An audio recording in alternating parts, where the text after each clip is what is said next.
Hello friends, तो आज के इस वीडियो में हम लोग क्लास 10th के फिजिक्स के ऑब्जेक्टिव को देखते हैं। तो चलिए देखते हैं। देखिए पहला नंबर में क्या है आपका। पहला नंबर में देखिए क्या है, गोलीय दर्पण। गोलीय दर्पण के परावर्तन पृष्ठ की वृत्ताकार सीमा रेखा का व्यास क्या कहलाता है, ठीक ना। तो देखिए क्या बोल रहा है, गोलीय दर्पण बोल रहा है, गोलीय दर्पण शुरू में, तो आंसर क्या हो जाएगा मेरा, गोलीय दर्पण का द्वारक, ठीक ना। तो क्या हो जाएगा, वृत्ताकार सीमा रेखा का व्यास पूछ रहा था। देखिए हम ट्रिक के हिसाब से जो है कि बताते हैं, ठीक ना। तो देखिए गोलीय दर्पण पूछ रहा है तो आंसर भी जो है कि गोलीय दर्पण से का द्वारक होगा, ठीक ना।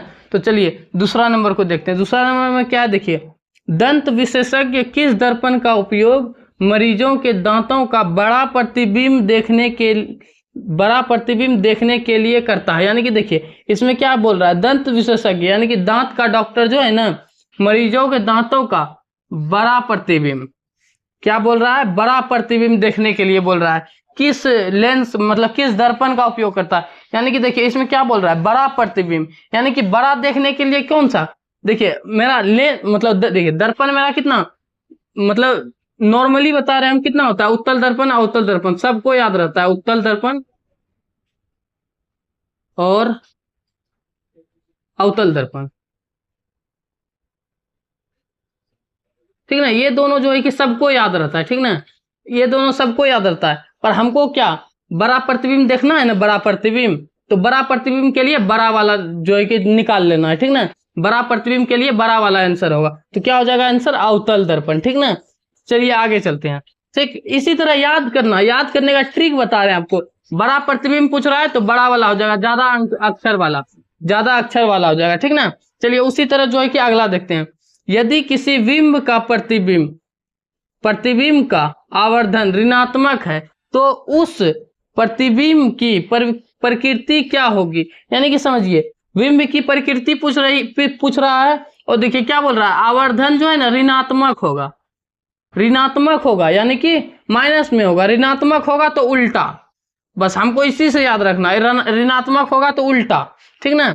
ऋणात्मक होगा तो उल्टा, वास्तविक और उल्टा, खत्म कहानी, ठीक ना। उल्टा से याद हो गया, ठीक, आंसर हो गया, खत्म कहानी। अगला देखिए क्या होता है, निम्नलिखित में से कौन उत्तल दर्पण की फोकस दूरी है जिनकी वक्रता त्रिज्या 32 सेंटीमीटर है। देखिए फोकस दूरी जो है ना, उत्तल दर्पण की फोकस दूरी का सूत्र होता है क्या, F बराबर R/2, ठीक ना। यही सूत्र होता है उत्तल दर्पण का, ठीक ना। उत्तल दर्पण का फोकस दूरी का सूत्र होता है। तो देखिए मेरा वक्रता त्रिज्या कितना दिया हुआ, आर मेरा दिया हुआ है कितना, 32 दिया हुआ है, और 2 से भाग देंगे कितना आ गया, दुक्का से 16 बार में कितना, प्लस में मेरा 16 आ गया, क्या आ गया आंसर, +16 आंसर, ठीक है, समझ गए।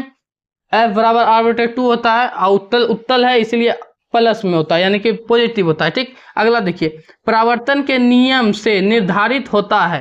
देखिए परावर्तन का नियम हम समझते हैं, चित्र के हिसाब से हम समझाते हैं, ठीक ना। देखिए ये आपका क्या हो गया, दर्पण हो गया, ठीक ना। देखिए आपतन आपतन मतलब आपतित किरण इधर से जाता है, और जो है कि आपतित किरण इधर से गया और परावर्तित होकर जो है कि निकल गई, ठीक ना। और जो ये क्या हो गया आपका, ये क्या हो गया आपका,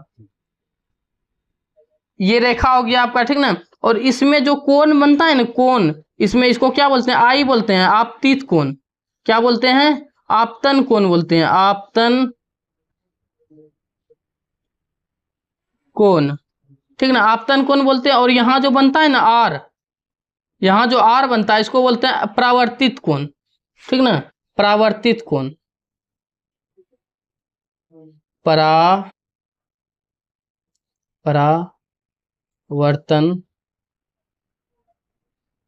कोण, ठीक है ना। तो देखिए और क्या होता है ना, आई बराबर आर होता है, यानी कि आपतन कोण बराबर परावर्तन कोण होता है इसमें, ठीक ना। यानी कि जितना से हम इधर से गुजारेंगे, जितना डिग्री से, उतना डिग्री से इधर भी निकल जाएगा परावर्तित किरण, ठीक ना।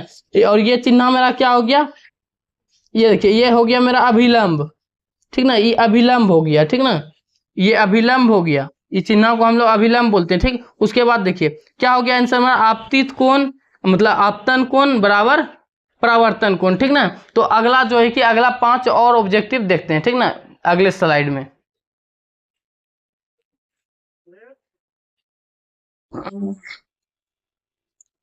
देखिए 6 नंबर में क्या है, देखिए ध्यान से। 6 नंबर में क्या बोल रहा है, हवा या निर्वात में प्रकाश की चाल होती है, यानी कि हवा या निर्वात में जो है ना प्रकाश की चाल होती है। देखिए हवा या निर्वात में जो है ना प्रकाश की चाल 3 गुना 10⁸ मीटर प्रति सेकेंड होती है, ठीक ना। देखिए आपको ना कंफ्यूज करेगा किस तरह, ये डाटा तो इतना सेम ही दिया हुआ रहेगा ऑप्शन में, पर जो है ना यहाँ चेंज करेगा क्या, मीटर प्रति सेकेंड, किसी में दे देगा मीटर mm प्रति सेकेंड, ठीक ना, किसी में दे देगा cm प्रति सेकेंड। तो आपको कंफ्यूज नहीं होना है, सिर्फ मीटर प्रति सेकेंड होगा। क्या होगा, मीटर प्रति सेकेंड, ठीक ना, मीटर प्रति सेकेंड, ठीक ना। इसी तरह होगा जो है ना 3 गुना 10⁸ मीटर पर सेकेंड, ठीक ना। आप लोगों को ध्यान में रखना है हमेशा, ठीक ना। इसी तरह अगला क्वेश्चन देखिए क्या है, प्रकाश किस तरंग का उदाहरण है, ठीक ना। प्रकाश किस तरंग का उदाहरण है, तो क्या हो जाएगा, विद्युत चुंबकीय तरंग का, ठीक ना। प्रकाश किस तरंग का उदाहरण है, विद्युत चुंबकीय तरंग का, ठीक ना। आप देखिए मेरे साथ 2-3 बार बोलिएगा, आपको याद हो जाएगा, ठीक ना। आपको याद करना नहीं पड़ेगा, याद हो जाएगा खुद से। देखिए क्या है अगला 8 नंबर को, देखिए क्या है, प्रकाश के परावर्तन के कितने नियम होते हैं। देखिए प्रकाश के परावर्तन के 2 नियम होते हैं, ठीक ना। प्रकाश के परावर्तन के 2 नियम होते हैं, कौन कौन, एक होता है क्या, एक हो गया आपका क्या, अपवर्तन, एक हो गया परावर्तन, ठीक ना। प्रकाश के परावर्तन के 2 नियम होते हैं, ठीक। फिर उसके बाद अगला देखिए 9 नंबर, देखिए किस दर्पण में बड़ा प्रतिबिंब बनता है, ठीक ना। बड़ा प्रतिबिंब आ गया ना आपका, बड़ा प्रतिबिंब के लिए हम क्या बताए हैं आपको, अवतल दर्पण बताए हैं ना।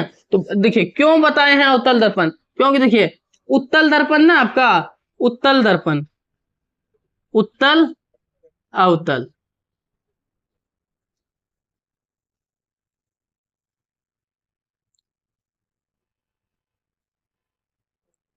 देखिए उत्तल अवतल में फर्क है। देखिए इसमें कितना है, इसमें 3 ही है, 3 ही है, और इसमें कितना 4 अक्षर है, 4 अक्षर मिल के जो है कि बना है। ये बड़ा है, ये क्या है, बड़ा है, बड़ा है तो बड़ा प्रतिबिंब दिखाता है, ठीक ना। इतना याद रखिए, अवतल बड़ा है तो बड़ा प्रतिबिंब दिखाएगा, उत्तल छोटा है तो उत्तल से हमको कोई मतलब नहीं, अवतल बड़ा है बड़ा प्रतिबिंब बनाएगा, ठीक है ना। तो क्या हो जाएगा आपका अवतल दर्पण, ठीक। अगला देखिए 10वां नंबर क्या है, गोली दर्पण में फोकसांतर और वक्रता त्रिज्या के बीच संबंध है।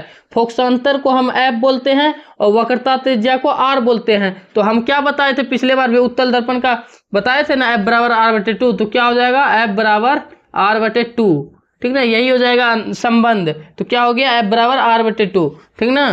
फिर उसके बाद देखिए क्या है, सर्च लाइट का परावर्तक सतह होता है। सर्च लाइट मतलब समझिए, सर्च लाइट एक तरह से टॉर्च होता है, ठीक ना। और टॉर्च में क्या होता है, छोटा सा आपका बल्ब जलता है और जो है कि बहुत ज्यादा रोशनी करता है, बड़े पैमाने पे रोशनी करता है। तो बड़ा पैमाना पे रोशनी करता है तो क्या, कौन सा दर्पण हो जाएगा, अवतल हो जाएगा, ठीक ना। फिर उसके बाद देखिए क्या है, दाढ़ी बनाने में कौन सा दर्पण का उपयुक्त होता है, ठीक ना। दाढ़ी बनाने में देखिए, दाढ़ी में क्या होता है ना, छोटा रहता है, ठीक ना, छोटा छोटा एकदम एक एक बाल को देखना पड़ता है। तो यानी कि छोटा देखने के लिए, छोटा चीज को देखने के लिए बड़ा चीज का उपयोग होगा, ठीक ना, समझ गए। छोटा चीज को देखने के लिए बड़ा चीज का उपयोग होगा, उल्टा होता है, ठीक ना। हाँ तो चलिए ठीक है, अवतल दर्पण हो गया।